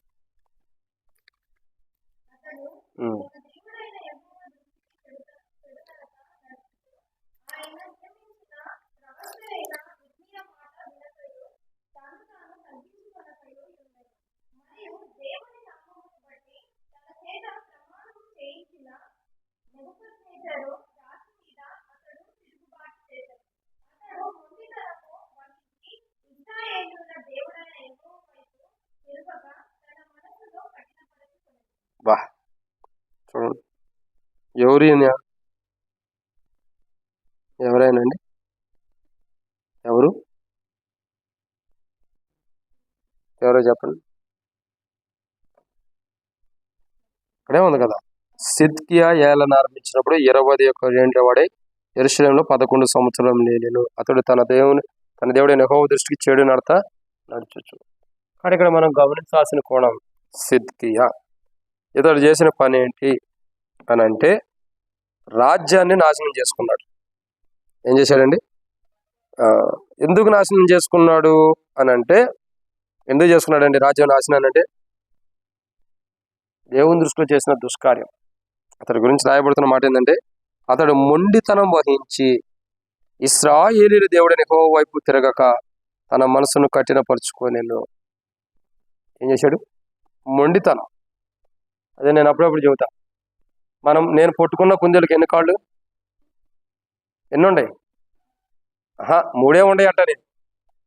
నేను పట్టుకున్న కుందేలుకి 3 కాళ్ళు. అదేంటి? మొండి వైఖరి. నీ ప్రవర్తన ఇక నీ మనసు నేను మార్చుకోను అనేది మొండి వైఖరి. ఒక్కొక్కసారి మనం తప్పు చేసినా మనం మనసు మార్చుకోం. ఎదుటి వ్యక్తి వచ్చి నన్ను క్షమించు అనే వరకు కూడా నేను మాట్లాడను అనుకుంటా. కానీ బైబిల్ ఏమంటుంది? నువ్వు మాట్లాడాల్సిందే. ఫరోతో మోషే ఏమన్నాడు? నేను నీ మొహం చూడను అన్నాడు. నువ్వు నా మొహం చూసిన చస్తావని కూడా ఇద్దరు ఒకళ్ళు తిట్టుకున్నారు. మరి దేవుడు మాట్లాడితే వెళ్ళి మరలా మాట్లాడలేదా? మొండి వైఖరి ఉందా మోషేలో? లేదు. ఈరోజు మనం మొండి వైఖరి కలిగి దేవుని సన్నిధిలో ప్రార్థన చేస్తే దేవుడు వింటాడా? నువ్వు ఏ విషయాల్లో మొండి వైఖరి ఉంటావు, మొండితనం కలిగి ఉంటావు అంటే ఇంకా రాయబడుతుంది చూడండి. అతడు మొండితనం వహించి ఇశ్రాయేలు దేవుడైన యెహోవా వైపు తిరగక తన మనసును ఏం చేసుకున్నాడు అంటే? దేవుడు అంటే తెలుసు. అక్కడ ఏమనుంది? తన దేవుడైన యెహోవా అని 12వ వచనంలో ఉంది. అంటే తనకు దేవుడు యెహోవా అని తెలుసు, కానీ ఏం చేశాడు ఆయన? మొండి వైఖరి కలిగి చెప్పినా వినకోకుండా ఆడు చెబితే నేనే నాల్సింది ఏందిలే అన్న మొండి వైఖరితో ఉండి హృదయాన్ని కఠినం చేసుకున్నాడు. ఇప్పుడు దేవుని దృష్టిలో ఏమైంది? దుష్కార్యం చేసిన వాడుకున్నాడు, అంటే చెడు. ఇప్పుడు సిద్కియాని దేవుడు చూసినప్పుడు ఎలా ఉన్నాడు అతడు? 12వ వచనం, అతడు తన దేవుడైన యెహోవా దృష్టికి చెడు నడతను నడుచుచు. దేవుడు చూశాడు, తన దేవుడైన యెహోవా దృష్టికి, అంటే దేవుడు చూచినప్పుడు దుష్కార్యం చేసిన వాడుగా, చెడ్డ పనులు చేస్తున్న వాడు ఉన్నాడు. ఇంకా మొండి వైఖరి, కఠిన హృదయం, మార్చుకోవడానికి ఇష్టపడతల్లా. దేవుడు మాట్లాడినా, దేవుడు హెచ్చరించినా, దేవుడు బయలుపరిచినా మార్చుకోరు. కొంతమంది చూడండి, పిల్లలు ఉంటారు, దేవుని మందిరంలో అటు ఇటు తిరుగుతూ ఉంటారు, అల్లరి చేస్తూ ఉంటారు. మనం చాలాసార్లు చెబుతాం, అల్లరి చేయొద్దు, అల్లరి చేయొద్దు, అల్లరి చేయొద్దు, మౌనంగా ఉండను. వింటారా? వింటారా? వినరు. పెద్దోళ్ళు వినరులేండి, ఇప్పుడు చిన్నోళ్ళు ఎందుకు వింటారు? పెద్దోళ్ళు వినే స్టేజీ లేదు, మారిపోయింది. ఏమంటారు? చెప్తే వింటారా? వినరు. ఏడ తిరుగుతారు, ఆడు తిరుగుతారు, ఇటు తిరుగుతారు, అంతా ఏం చేస్తారు? అది చేసి చెప్పిన మాట వినుకోకుండా డిస్టర్బ్ చేసేస్తారు. అందుకే 1వ తారీఖు వర్తమానం చెప్పడం ముగించింది, టేబుల్ వర్తమానం. తొందరగా ఎందుకు ముగించాం 1వ తారీఖు? డిస్టర్బ్ చేస్తున్నారు కదా. చెప్తే విన్నారా? మొండి వైఖరి, చెప్తే వినరు, కఠినమైపోయింది హృదయం. ఆయన కేకతాడు, కేకేస్తే కేకతాడు, చెప్తే చెప్తాడు, అంతే కదా. కొద్దిగా సిగ్గు ఉండాలి మనకు కూడా, జ్ఞానం ఉండాలి మనకు కూడా, బుద్ధి ఉండాలి మనకు కూడా. ఎందుకు? ఎన్నిసార్లు మనం చెప్పించుకుంటాం ఒక విషయంలో? ఎన్నిసార్లు మనం చెప్పించుకోవాలి? పదే పదే ప్రజల ఎదుటి మన గురించి చెప్తున్నప్పుడు మనకు ఎంత సిగ్గు అనిపించింది. కానీ ఎంతన్నా చెప్పు, సిద్కియా అయితే మడికి యెహోవా దృష్టికి అలాగే ఉంటాడు. వైఖరి మార్చుకోవాలి. మొండితనం ఇంకా కఠినమైపోయింది. కఠినమైపోయిన వాడు, మొండితనం వహించిన వాడు దేవుని వైపు ఎప్పటికీ తిరగలేడు. దేవుని దగ్గరకు రావచ్చు, దేవునిలో ఉండాడు అనిపించుకోవచ్చు, కానీ తన మనసు పూర్తిగా దేవుని వైపు తిరగనప్పుడు అతడు ఎన్నటికి కూడా దేవుని దగ్గరకు రాలేడు. భౌతికమైన దేహంతోనే వస్తున్నాడు, కానీ దేవుడు ఆత్మ కనుక తను ఆరాధించేవారు ఆత్మతో సత్యంతో ఆరాధించాలని బైబిల్ ఉంది. అంటే ఆత్మానుసారంగా దేవుని దగ్గరకు రాలేడు, శరీరంతోనే దేవుని దగ్గరకు వచ్చి వెళ్తారు అంతే. మొండి వైఖరి, కఠినమైన వాడు. ఇప్పుడు తనలో ఉండ మొండితనం, తనలో ఉండ వైఖరి. ఇప్పుడు దావీదు రాజులో మొండితనం ఎక్కడుందో చెప్పండి. ఇప్పుడు బెత్షెబా విషయంలో నేను అడుగుతుంది, వేరే చూడడం మొండితనం ఎక్కడుంది అంటే ఉరియా విషయంలో. ఉరియాని పిలిపిస్తాడు కదా, అయ్యా నువ్వు వెళ్ళి నీ భార్య దగ్గరికి వెళ్ళిపో, ఇంటికాడ సంతోషంగా ఉండంటే, వద్దయ్యా ప్రభు అని చెప్పని ఉరియా ఏం చేస్తాడు? వెళ్ళడు. 2వ రోజు తాగి పంపించాలని చూస్తాడు. ఎక్కడ ఉంటాడు? రాజు సేవకులతో పాటు పడుకున్నట్టుండి. 3వ రోజు ఏం చేస్తాడు? ఎంత ప్రయత్నించినా పోతున్నాడు ఉరియా. మొండి వైఖరి ఏంటంటే ఎట్టయినా పంపించాలి, ఎట్టయినా మొండితనం. అతడు వెళ్ళను బాబు అని మొత్తుకుంటాడు. నువ్వెందుకు వెళ్ళమని చెబుతా? అయ్యా ప్రజలు యుద్ధంలో ఉన్నప్పుడు నేను వెళ్ళి నా భార్యతో సంతోషంగా ఉండాలా అన్న మనస్తత్వంతో ఉరియా ఉంటే, కాదు నువ్వు వెళ్ళు అని చెప్పి మొండి వైఖరిగా చేస్తున్నాడు. విన్నప్పుడు ఏం చేశాడు? ఇక నువ్వు చచ్చిపోవడం మంచిదిలే, నా గురించి బయటపడిందంటే పెద్ద ప్రమాదం అయిపోయింది అని చెప్పని ఇక ఉరియాని చంపించడానికి ఆ పత్రిక పంపించేసాడు. నేనేమంటానంటే మొండి వైఖరి. సో ఆ మొండితనం, ఆ కఠినత్వం దేవుని దగ్గరకు మనం తీసుకురాలేదు. ఇప్పుడు చూడండి, దావీదు రాజు ఇంత దుష్కార్యం చేశాడు కదా, దేవుని దగ్గరకు వచ్చాడా? 11వ అధ్యాయంలో 2వ సమూయేలు గ్రంథంలో దావీదు రాజు బెత్షెబాతో పాపం చేసిన తర్వాత మరలా తిరిగి దేవుడు దావీదు రాజుతో మాట్లాడేంత వరకు దావీదు రాజు దేవుని దగ్గరకు వచ్చాడా? అలా ఎందుకు రాలేదు చెప్పండి? ఆ మొండితనం, ఆ కఠినమైన జీవితం దావీదు రాజులో ఉంది. ఆ దుష్కార్యం అన్నది ఉంది. దేవుడు చూసినప్పుడు అది చెడ్డగా ఉంది. అందుకే దావీదు రాజు దేవుని దగ్గరకు వచ్చాడా? సో దావీదు రాజు ఎక్కడ ఉన్నాడు చెప్పండి? దేవునిలోనే ఉంటాడు కదా, దేవుని బిడ్డగానే ఉంటాడు కదా, కానీ దేవుని దగ్గరకు వచ్చాడా? మనలో కఠినత్వం ఉన్నప్పుడు, మనలో మొండితనం ఉన్నప్పుడు, మనం తప్పు చేసినా దాన్ని సరిదిద్దుకోకుండా అదే మొండితనంతో ఉన్నప్పుడు దేవునిలో ఉంటాం, కానీ దేవుని దగ్గరకు రాలేం. దేవుడు మనం చూసినప్పుడు ఆ మొండితనం, ఆ కఠినత్వం సరిదిద్దుకోకుండా దేవుని దృష్టిలో కనబడిన మొండితనమే ఏమైంది? తీర్పుకి కారణమైంది. ఇప్పుడు దావీదు రాజుని దేవుడు చూడగా ఎలా ఉన్నాడు? దుష్కార్యం చేసిన వాడుగా, మొండితనం, కఠినత్వం. సరి చేసుకోవాలా, దేవుడు మాట్లాడేంత వరకు కూడా సరి చేసుకున్నాడా లేదు, అది మొండితనం. సో ఒక్కోసారి మనలో కూడా మొండితనం ఉంది, దాన్ని బట్టి మనం ఎంతో నష్టపోతాం. ఇలా మొండితనం, కఠినత్వం, దేవుని వాక్యం నీతో మాట్లాడుతున్నా ఎన్నిసార్లు చెప్పినా సరిదిద్దుకోకుండా, జీవితం మార్చుకోకుండా దేవుని దగ్గరికి వచ్చి ప్రార్థన చేస్తే మొండితనంతో, కఠినంతో నువ్వు ప్రార్థన చేస్తావు, నీ ఆయుష్ తగ్గటం తప్ప దేవుడేమి నీ ప్రార్థన వినడం. దేవుడు వినాలంటే ఆ మొండితనం, ఆ కఠినతత్వం, ఆ కఠినమైన హృదయం మారిపోవాలి. దావీదు రాజు ఆ కఠినత్వం కలిగి ప్రార్థన చేసిన, ఆ కఠినమైన అనుభవంలో ఉండి ప్రార్థన చేసిన, ఆ కఠినమైన దాని కొరకు ప్రార్థన చేసిన దేవుడు వినల. ఉపవాస ప్రార్థన, మన ఉపవాస ప్రార్థన కూడా దేవుడు వినడు అలా చేస్తే. ఇదన్నమాట 4. 5వ విషయాన్ని చూద్దానండి. మొదటిగా, దేవుని దృష్టిలో దుష్కార్యం చేసిన వారు ఎవరంటే ఆహాబు, పాపానికి విగ్రహాలను ప్రోత్సాహపరిచాడు. 2వ వ్యక్తి మనష్షే, తను పడిపోయిన వాటిని మరి తిరిగి కడుతున్నాడు, దేవుడు వద్దనుకున్న వాటిని. బయేషా, పాపంలోకి అనేకులు నడిపిస్తున్నాడు. 4వ వ్యక్తి సిద్కియా, చేస్తుంది ఏంటండి, రాజ్యాన్ని నాశనం చేసుకుంటున్నాడు, మొండి వైఖరి. ఇప్పుడు దావీదు రాజు చేసింది కూడా అదే కదా, దావీదు రాజు అనుభవం కూడా అదే కదా, తన నాశనాన్ని తాను చేసుకుంటాడు. పోనీ తాను నాశనం అయితే అయిపోయాడు, తనతో పాటు తన రాజ్యం మొత్తాన్ని నాశనం చేసుకుంటాడు. ఇప్పుడు రాజ్యం నాశనం అయిపోవడానికి కారణం ఏంటి, సిద్కియా చేసిన తప్పే కదా. అతడు దేవుని దృష్టిలో, తన దేవుడైన యెహోవా దృష్టిలో చెడు నడవటాన్ని బట్టి రాజ్యాన్ని మొత్తాన్ని కూడా నాశనం చేస్తున్నాడు. నువ్వు నడుస్తావు, నీతో పాటు ఇంక అనేకులు నాశనం చేస్తావు. అప్పుడు ఏమైతుంది? చూడండి, కొంతమంది ఉంటారు చెప్పేది ఏంటి తెలుసా, అయ్యా పాపం చేయొద్దురా అని చెబుతాం. మనం చేసేదేంటి, మనం చేసేది ఆ పాపమే. కానీ ఎదుటి వ్యక్తికి ఏం చెబుతాం? ఒక రక్షణ లేనివాడు, ఒక అన్యుడు ఉంటాడు, వాడి దగ్గరికి వెళ్ళి ఏం చెబుతాం? అయ్యా పాపం చేయకూడదు, పాపం చేస్తే దేవుడు శిక్ష వస్తుంది అయ్యా, అది ఇది అంటాం. మరి మనం చేసేది ఏంటి? మనం చెయ్యం. ఒకడు చెబుతాం, అయ్యా మందిరానికి రాబోబు అంటాం. మనం మందిరానికి వస్తామా? రాం. ఎందుకు? మనం ఒకటి చెప్పేవాడు ఉంటాం కానీ చెయ్యం. మనం చేస్తామా? చెయ్యం. మనం ఏం చెబుతాం? అయ్యా పలానా చోట మందిరం ఉంది, మందిరానికి రమ్మంటాం. మనం ఎక్కడికో పోతాం. మనం చెప్పేది ఒకటి, మనం చేసేది ఒకటి. అట్లాంటప్పుడు మన ప్రార్థన దేవుడు ఎందుకు వింటాడు? దేవుడు వింటాడా? దేవుడు వినడు.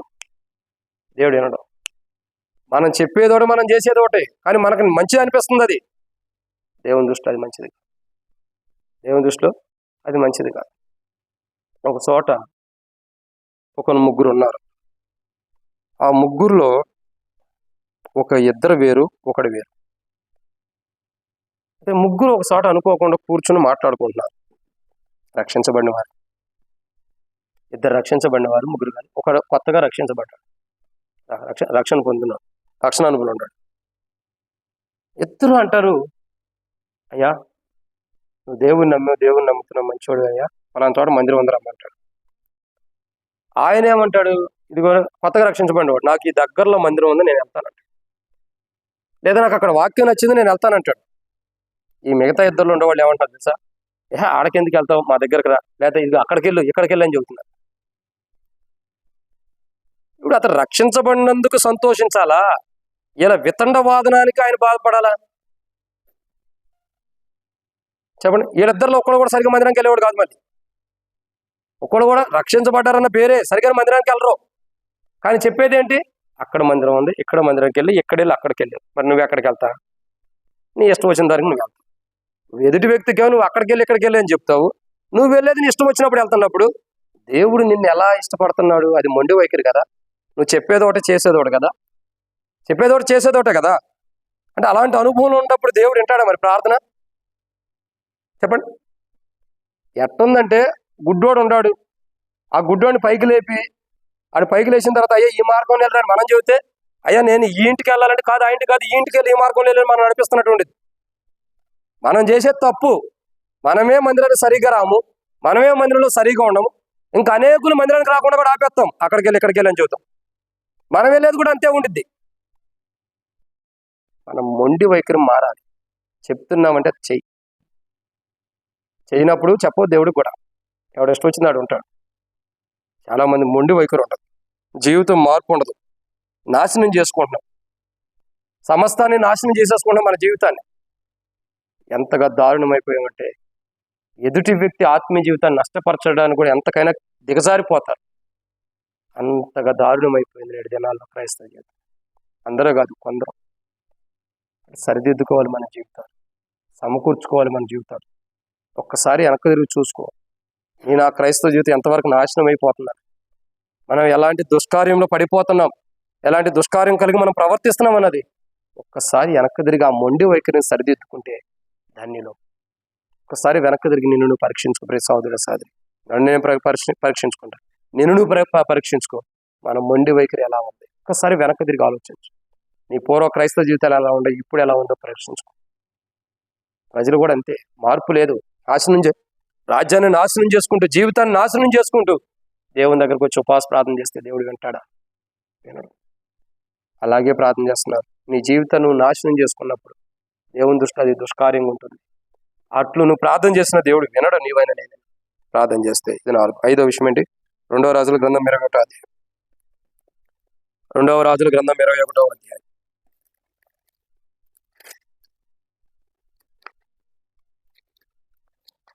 2వ రాజుల గ్రంథం 21వ అధ్యాయం 20వ వచనం మరియు 21, 22 వచనాలు.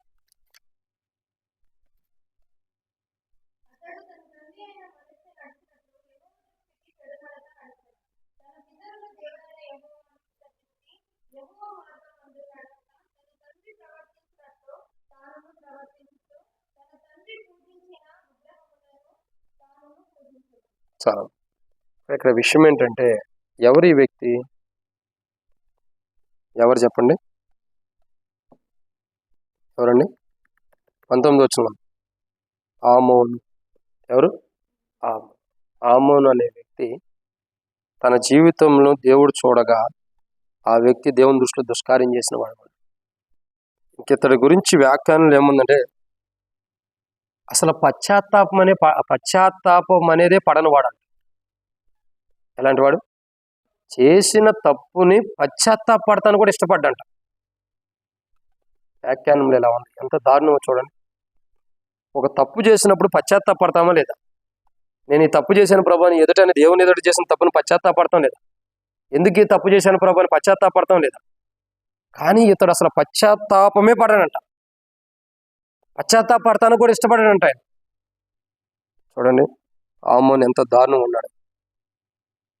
అతడు తన తండ్రి అయిన మనిషి నడిచినట్టు యెహోవా దృష్టికి చెడు నడిచాను. తన పితరుల దేవుడైన యెహోవాను విసర్జించి యెహోవా మార్గం ముందు నడవగా తన తండ్రి ప్రవర్తించినట్టు తను తాను ప్రవర్తించుచు తన తండ్రి పూజించిన విగ్రహములను తాను పూజించవచ్చును.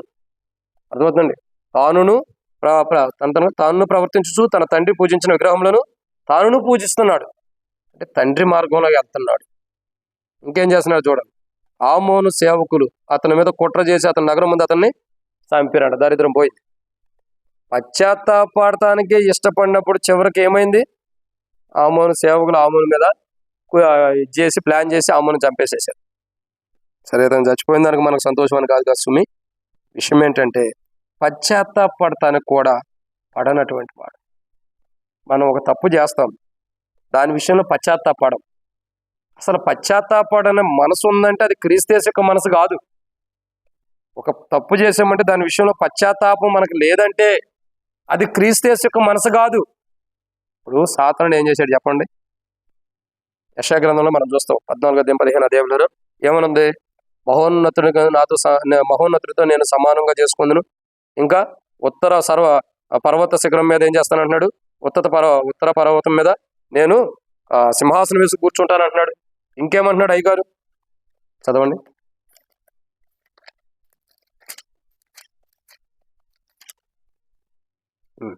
పద్నాలుగో అధ్యాయం 12 వచనం. తేజ నక్షత్రమా వేకువ చొక్క, నీవు ఎట్లా ఆకాశం నుండి పడితివి, జనములను పడగొట్టి నీవు నేలముడికి ఎట్లా నరకబడితివి. నేను ఆకాశంలోకి ఎక్కిపోదును, దేవుని నక్షత్రాలను పైగాసి నా సింహాసనం ఇచ్చిందును, ఉత్తర దిక్కునున్న సభాపర్వతం మీద కూర్చుండును, మేఘమండలం మీదకి ఎక్కేదును, మహోన్నతునితో నన్ను నేను సమానంగా చేసుకుందని నీ మనసులో అనుకుంటేవి. నీవు పాతాళంకు నరకంలో ఒక మూలకు త్రోయబడితివి. కారణం ఏంటి చెప్పండి? పశ్చాత్తాపడ్డా? మరి మహోన్నతుడితో సమానంగా చేసుకోవాలి, ఉత్తర సభాపర్వతం మీదకి ఎక్కి కూర్చోవాలి, అన్నీ నేనే ఉండాలనుకున్నాడు. దేవుడు కిందకి నెట్టాడు. కింద పడ్డవాడు పోని పడ్డాడా? లేదు. ఇంకేం చేస్తున్నాడు? పాతాళంలో ఉంటున్నాడే తప్ప ఏం చేయట్లా. ఇప్పుడు పడ్డవాడు ఏం చేశాడు? పశ్చాత్తాపడ్డా? పైనుంచి దేవుడు తోసేశాడు కదా, కానీ పశ్చాత్తాపడ్డా? లేదు. లేకుండా ఇంకేం చేశాడు? ఆదికాండం 3వ అధ్యాయంలోకి వెళ్తే ఏం చేశాడు? అవ్వను మోసగించాడు. ఎవరు మోసగిస్తున్నాడండి? అవ్వనే. అవ్వను మోసగించిన వాడు ఏం చేస్తున్నాడు? మొదటి పేతురు రాసిన పత్రికలో చూస్తున్నట్టయితే గర్జించు సింహాలు ఎవరిని మింగుదునా అని ఎదురు చూస్తున్నాడు. ఎవరిని మింగుదునా అని ఎదురు చూస్తున్నాడు. మరి మత్తయి సువార్త, మార్కు, లోక, యోహానులో చూసినట్టయితే ఇస్కరియోతు యోధాలో ప్రవేశించి ప్రభువుకే అన్యాయం చేసేటట్టు చేశాడు. ప్రభువుతో ఉంటూ ప్రభువుకే మోసం చేసేలాగా ప్రభువుకే అన్యాయం చేసేటట్టు చేశాడు. మరి కనీసం పశ్చాత్తాపడ్డా? ఇప్పుడు చేసిన తప్పుకి పశ్చాత్తాపడని వారు ఎలాంటి వారంటే సాతాను యొక్క స్వభావం కలిగిన వారు. ఇప్పుడు అది దేవుడు చూశాడు. అసలు పశ్చాత్తాపడను, నీ తండ్రి చేసినట్టు నువ్వు చేసావు, కొన్ని చేసిన తప్పు పశ్చాత్తాపడుతున్నావా? అది కూడా లేదు. మరి పశ్చాత్తాపం లేనప్పుడు దేవుని దృష్టిలో ఏంటి? అది పశ్చాత్తాపం లేనట్టు కాదు. నువ్వు అసలు పశ్చాత్తాపడతానికి ఇష్టపడతావు, నీ తండ్రి చేసినట్టు చేసావంటే నీ తండ్రి దేవుని దృష్టికి చెడు నడుతున్నాడు, చెడంటే దుష్కార్యం చేశాడు, నువ్వు కూడా అలా చేసినట్లే. తన మార్గంలో నువ్వు కూడా నడిచావంటే ఆ దుష్కార్యం చేసినట్టే కదా. కొన్ని పశ్చాత్తాపడ్డావా? అది కూడా లేదు. ఈరోజు చాలా మంది చేసిన తప్పులు పశ్చాత్తాపడుకోకుండా దేవుని దగ్గరకు వచ్చి ప్రార్థన చేసేస్తాం, ఉపవాస ప్రార్థన. అందుకే దేవుడు అంటున్నాడు. దావీదు రాజు కూడా ఏం చేస్తున్నాడు? చేసిన తప్పు పశ్చాత్తాపడ్డా? ఏదో తర్వాత ఏంటంటే దేవుడు మాట్లాడిన తర్వాత పశ్చాత్తాపడుతున్నాడు. అప్పటికే ఆమె గర్భం ధరించేసింది, అన్నీ అయిపోయింది. ఇప్పుడు పశ్చాత్తాపడుతున్నాడా? ఉపయోగం ఏంటి? తప్పు చేయగలంటే పశ్చాత్తాపడ్డా? లేదు. చేసిన తప్పును సరిదిద్దుకున్నాడా? చేసిన తప్పుని ప్రభా నేను తప్పు చేశానని సరిదిద్దుకున్నాడా? నేను ఈ తప్పు చేసే పొరపాటు ప్రభాని సరిదిద్దుకున్నాడా? లేదు. చేసిన తప్పుని ఇంకా గొప్పగా ఎంచుకుంటున్నట్టుంది.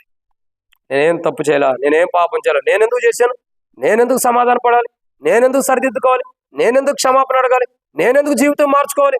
వాళ్ళే వస్తారు, నా దగ్గరికి వస్తారు, దేవదూతలు వస్తారు తీసుకెళ్ళటానికి. సిద్ధంగా ఉండాలి మనం పరలోక రాజ్యానికి వెళ్తానికి కదా. సమాధాన పడపోతే కూడా, పశ్చాత్తాపడపోతే కూడా దేవదూతలు వచ్చి నేను పరలోక రాజ్యంలో కూర్చోబెట్టాలి. అంతే. అదేగా మనం కోరుకునేది. వస్తారు, నరకంలో పంపించడానికి వస్తారు. జాగ్రత్త. ఎవరైనా సరే పశ్చాత్తాప హృదయం లేకపోతే అసలు క్రైస్తవులే కాదు.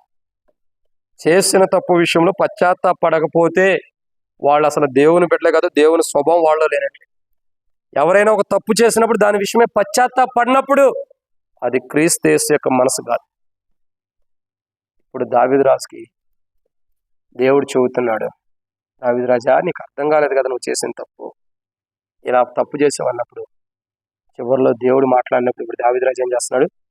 పశ్చాత్తాపడుతున్నాడు. ప్రభువా నిజమే, గొర్రెల దొడ్లో ఉన్న నన్ను తీసుకొచ్చి రాజుగా చేసావు ప్రభువా, దయచేసి నన్ను క్షమించన్నప్పుడు ఈ మాట చదివి ప్రార్థనలోకి వెళ్దారండి.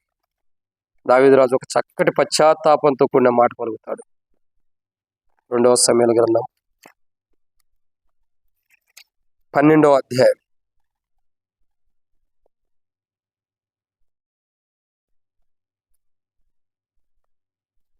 2వ సమూయేలు గ్రంథం 12వ అధ్యాయం 13వ వచనం. నేను పాపం చేసేదనని దావీదు నాతానుతో అనగా, నాతాను నువ్వు చావుకున్నట్లు యెహోవా నీ పాపమును పరిహరించాను. ఆల్రెడీ ముందరే చెబుతారు. పై వచనాలు చూపినట్టయితే తీర్పు వచ్చేసింది. ఆల్రెడీ పై వచనాలు చదవండి, ఇంటికి వెళ్ళిన తర్వాత కావాలంటే తీర్పు వచ్చేస్తుంది. తీర్పు వస్తున్న దేవుడు అనుమతి, దేవుని తీర్పు వచ్చేసిన తర్వాత పశ్చాత్తాపడుతున్నాడు. ప్రయోజనం ఉందా? దేవుడు తన పాపాన్ని పరిహరించాడు తప్ప ఉపయోగం ఉందా? జరగాల్సిన తీర్పు అయితే జరుగుతుంది కదా. ఏమంటున్నాడో చూడండి. 10వ వచనం కాడి నుంచి, నీవు నన్ను లక్ష్యం చేయక హిత్తీయుడగు ఉరియా భార్య నీ భార్య ఆగునట్టు తీసుకున్నందున నీ ఇంటి వారికి సదాకాలం యుద్ధం కలుగును. నీ ఇంటి వారికి సదాకాలం యుద్ధం కలుగు. నా మాట ఆలకించుము. యెహోవానకు నేను సెలవిచ్చినదేమనగా, నీ ఇంటి వారి మూలమున నేను నీకు అపాయము పుట్టింతును. నీవు చూచుండగా నీ భార్యను తీసి నీ చెరువుకు వానికి అప్పగించదును. పగటి యందు వాడు వారితో సేనించును. నీవు ఈ కార్యం రహస్యంగా చేసేది కానీ ఇశ్రాయేలు అందరూ చూచుండగా పగటి యందు నేను చెప్పిన దాన్ని చేయించున్నా. నేను ఎంత దారుణమైన తీర్పులో చెప్పాను. ఈ తీర్పులన్నీ దేవుడు ఏమనుకున్నాడో, ఏ తీర్పు తీర్చాలనుకున్నాడు, ఏ తీర్పు అయితే దావీదు తీర్చాలనుకున్నాడు అవి తీరుస్తానని దేవుడు చెప్పేసిన తర్వాత దావీదు రాజు ఏమంటాడు? పాపం చేసిన వాడు నేనే, నేను చావుకున్నట్లు అయ్యా ఏదో ఒక మార్గం అన్నప్పుడు అప్పుడు అంటున్నాడు దావీదు రాజు, నేను పాపం చేసిన అన్నప్పుడు దావీదు నాతానుతో అనగా, నాతాను నీవు చావుకున్నట్లు యెహోవా నీ పాపం పరిహరించాను. చివరికి ఎట్టోగొట్ట పశ్చాత్తాపడ్డాడు. తన పాపం అన్న పరిహరించబడింది. ఇలా మన పాపం ఇంకా పరిహరించబడిద్దో లేదో. కాబట్టి జాగ్రత్త.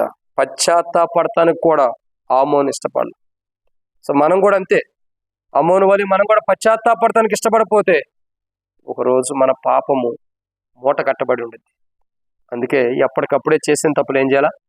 సరిదిద్దుకోవాలి. చేసిన పొరపాట్లు ఎమ్మటే సరిదిద్దుకోవాలి. ఏదైనా తప్పు చేస్తే, ఏదైనా పొరపాటు చేస్తే, ఏదైనా అవిధేయత ఉంటే, ఏదైనా లోపం ఉంటే, ఏదైనా మొండి వైఖరి ఉంటే, ఏదైనా కఠినమైన జీవితం ఉంటే ఎమ్మటే వాక్యం ఏం చేయాలా? సరిదిద్దుకోవాలి. కొంతమంది అనుకుంటారు మా గురించే చెబుతున్నాడు, మా కోసమే చెబుతున్నాడు, మా గురించే చెబుతున్నాడు అని. అవును, నీ గురించే. నువ్వు అలా ఉండవు, నువ్వు మారాలనే నీ గురించి చెబుతున్నాడు అనుకో. ఇప్పుడు చెప్పినా చెప్పకపోయినా అదే కదా అనుకునేది, మా గురించే చెబుతున్నాడనే కదా. ఆ నీ గురించే, ఎవరి గురించే కాదు. మరి నువ్వు మారాలనే కదా. మారిపోతే వచ్చే నష్టం ఏంటో కూడా చెబుతున్నారుగా. మా గురించే చెబుతాడని నువ్వు అనుకుంటున్నావు, నీ గురించే చెబుతున్నావు. సరే, అదే కరెక్ట్ అనుకో. మరి మారాలి కదా. నువ్వు మారటానికే ఇదంతా చెప్పేది కదా. నీ మీద ద్వేషమా, నీ మీద అసూయనా? కాదు కదా, మారాలనే కదా. అనుకోండి, ఎవరైతే నా గురించే చెబుతున్నాడు అనుకున్నారో, అవును మీ గురించే చెబుతుంది, ఇంకెవరి గురించి కాదు. ఎందుకు చెబుతున్నాడు మీ గురించి? మీరు మారి మంచి మార్గంలో ఉండాలనే కదా, చెడ్డ మార్గంలో ఉండకూడదనే కదా. చెప్పుకోండి, ఎంతమంది అయితే మా గురించే చెబుతున్నాడు అనుకున్నారో, అవును మీ గురించే నేను చెబుతాను. నేను డైరెక్ట్ చెబుతున్నా కదా, మీ గురించే చెబుతుంది, ఎవరి గురించి కాదు. ఎందుకు చెబుతున్నాను మీ గురించి? మీరు దారి తప్పిపోయారు, సరైన మార్గంలో ఉండాలని. ఎవరైతే మా గురించే చెప్పాడు అంటారో, అవును నేను వాళ్ళ కోసమే చెప్పా. ఎందుకు చెప్పానో కూడా చెబుతున్నాను. నువ్వు దారి తప్పిపోయాడు, నువ్వు సరిదిద్దుకోవడానికి నీ కోసమే చెబుతున్నాను. నువ్వు బయటికి వెళ్ళి డప్పేసి సేవకుడు మా గురించే చెబుతున్నానంటే, అవును నేను డప్పేస్తా కావాలండి, నేనే వాళ్ళ గురించి చెప్పానంట. ఎందుకు చెప్పావని అడిగారు అనుకో, ఇది ఇలా మనస్తత్వం కలిగి ఉన్నారు, ఇలా ఉద్దేశాలు ఉన్నారు, వారు మారాలని దేవుడు బయలుపరిచాడని చెబుతారు. అప్పుడు సిగ్గుబాటు, మనం ఉన్న జీవితం బయటపడదు. ఎందుకు బయటకు పోయి అందరి చేత అవమానపడతాం? అది ఇప్పుడే సరిదిద్దుకోవాలి. బైబిల్ చెబుతున్న మాట, పశ్చాత్తాపడు. దేవుడు అవకాశం ఇస్తున్నప్పుడే పశ్చాత్తాపడు, లేదంటే నష్టపోతాం, నష్టాన్ని తెచ్చుకుంటాం. కాబట్టి 5 రాజులు దేవుని దృష్టిలో దుష్కార్యం చేసిన వారు ఉన్నారు. ఈ 5 రాజుల యొక్క అనుభవం దావీదు రాజులో ఉంది.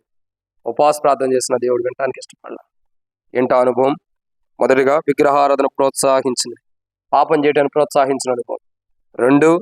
రెండోదిగా మనషే, అంటే పడిపోయిన వాటిని మరలా తిరిగి కట్టుకుంటున్నాడు. ఏ వద్దనుకున్నాడో వాటిని తిరిగి కట్టుకుంటున్నాడు. దేవునికి ఏదో ఇష్టమో వాటిని తిరిగి కడుతున్నాడు. 3, పాపంలోకి నడిపిస్తున్నాడు అనేకులు భయష. అలాగే పాపంలో నడిపించిన వాడుకుంటాడు బెత్షెబాని. 4, సిద్కియా రాజ్యాన్ని నాశనం చేసుకుంటున్నాడు, తాను కూడా తన జీవితాన్ని నాశనం చేసుకుంటాడు. 5, పశ్చాత్తాపడటానికి ఇష్టపడతల్లా. కాబట్టి పశ్చాత్తాపం అన్నది మరి ఆమోన్లో ఎలాగైతే లేదు, అదే రీతిలో దావీదు రాజులో కూడా పశ్చాత్తాపడతల్లా. ఈ 5 రాజుల యొక్క స్వభావం బెత్షెబాతో పాపం చేసిన తర్వాత దావీదు రాజులో ఉంది. తర్వాత నేను పాపం చేస్తున్నానని ఒప్పుకున్నప్పుడు సరిదిద్దబడిన వాడుకుంటాడు. ఈరోజు మన జీవితాలు కూడా అంటే ఇలాంటి అనుభవాలు కలిగిన వాడు ప్రార్థన చేస్తే వింటాడా దేవుడు? వినడు. వారు బరువు విన్నాడా? వారు చేసేది ఏమైనా ఉందా? వాళ్ళు ప్రార్థన చేయడం మనసు వస్తుందా?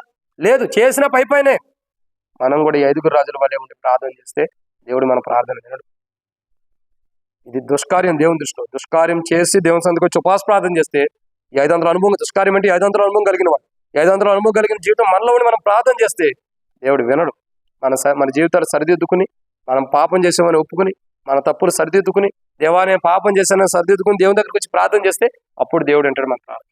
అట్లు దేవుడు మన ప్రార్థన విన్నట్లు ఈ దుష్కార్యం 500 అనుభవం కలిగిన రాజుల లాంటి జీవితం మనలో ఉంటే, 500 అనుభవం ఏదో ఒకటి మనలో ఉండాలి. అవి సరిదిద్దుకుని దేవుని సన్నిధిలో ఉపవాస ప్రార్థన చేద్దాం. అవి సరిదిద్దుకోకుండా అలాగే ఉపవాస ప్రార్థన చేస్తే పశ్చాత్తాపడటానికి ఇష్టపడకపోయినా, సరిదిద్దుకోవడానికి ఇష్టపడకపోయినా ఓ రోజు నష్టపోయే వరకు ఉంటాం. కఠినం చేసుకుంటే హృదయం కఠినం చేసుకున్నా, అదే రీతిలో హృదయం కఠినమే కాదు, అది మూర్ఖ స్వభావంతో ఉండాలి, ఓ రోజు నష్టపోతాం. అట్టి నష్టం ఎక్కడ మూర్ఖ స్వభావంగా ఉన్నాము, ఎక్కడ పాపం చేసాము, ఎక్కడ పాపంలోకి అనేకలు నడిపించాము, ఎక్కడ పాపం చేయడానికి అనేక ప్రోత్సాహపరిచాము, ఎక్కడ చేసిన పాపాన్ని ఒప్పుకోకుండా పశ్చాత్తాపడతలేదు, వాటన్నిటి విషయమై ఈరోజు సరిదిద్దుకున్నప్పుడు దేవుడు మన ప్రార్థన వింటాడు. ఇవన్నీ సరిదిద్దుకోవడం ప్రార్థన చేస్తే దేవుడు వినడు. కాబట్టి మనం చేసే ఉపవాస ప్రార్థన మొదట మనం సరిదిద్దబడి, ఇలాంటి అనుభవం సరిదిద్దబడి, తర్వాత అవసరమైన వాటి కొరకు మనం ప్రార్థన చేసినప్పుడు ప్రభు మన అవసరం తీర్చినట్టు ప్రభు సహాయం చేయను గాక. ఆమేన్.